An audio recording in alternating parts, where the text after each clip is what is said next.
Definiu um quadro séptico, a gente vai para um processo de terapêutica. O que eu vou fazer? Primeiro, entender que quando eu estou em um sepse, eu tenho que ligar um alerta de velocidade.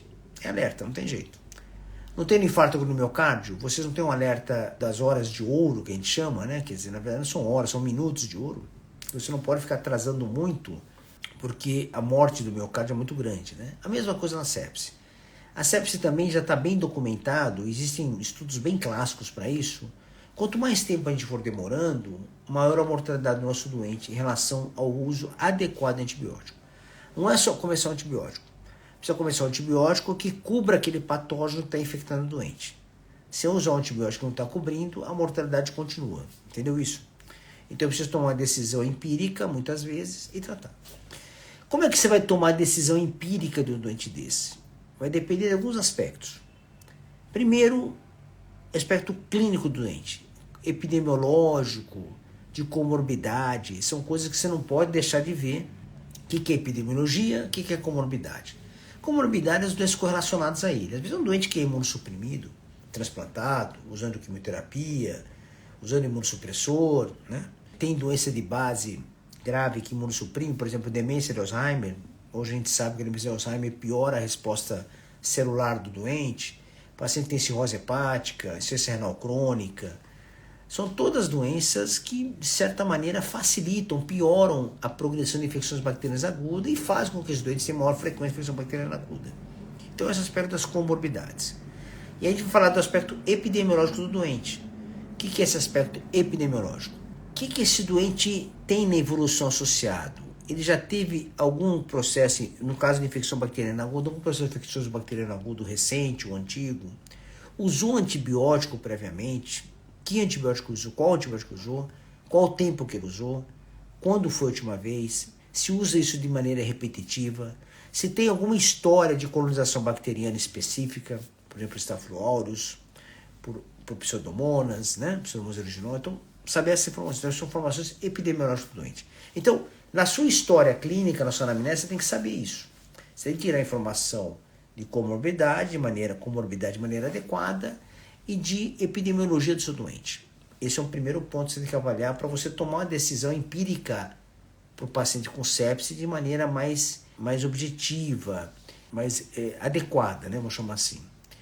A partir disso, você vai avaliar a condição clínica, quer dizer, você vai ter que ver o doente aonde é o sítio de infecção provável que você está pensando.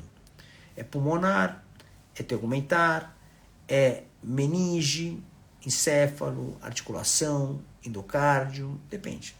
E aí, para cada sítio que você tem patógenos mais prevalentes ou menos prevalentes.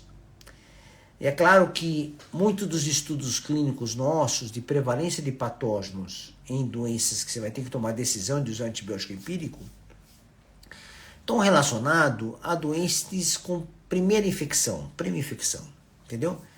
Não é um doente com infecção repetitiva. Então, quando você tem doentes com multiresistência, doentes internados, resistência total, que a multiresistência é uma angústia para todo mundo, né? Então, porque não tem, você tem resistência multidroga, acabou, não tem droga nenhuma no antibiograma, o que você vai fazer? Você vai inventar, não tem muito escapatória. Os estudos clínicos não conseguem resolver muito bem isso ainda. Então, esse é um ponto importante. Então, quando você decide qual o tratamento empírico que você vai usar para cada sítio. Claro que cada sítio aqui é uma discussão que a gente tem que fazer. A gente faz isso muito com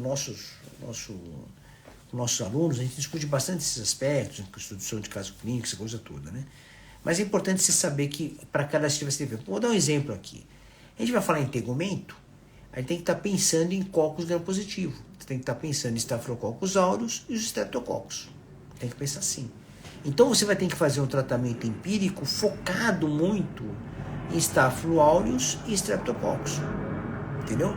Então, se eu tenho uma erisipela da comunidade, uma celulite da comunidade, eu vou tomar essa decisão clínica em relação a antibióticos que cubram bem isso.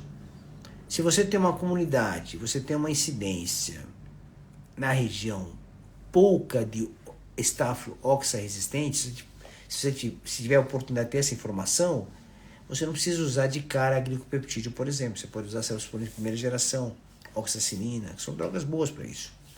Mas se você tem informação que tem oxirresistente e os doentes chegam para você com maior gravidade, lembra do processo da sepse? Então, o paciente está grave, mas não está séptico ainda. Mas se ele está grave, você atua de maneira mais efetiva.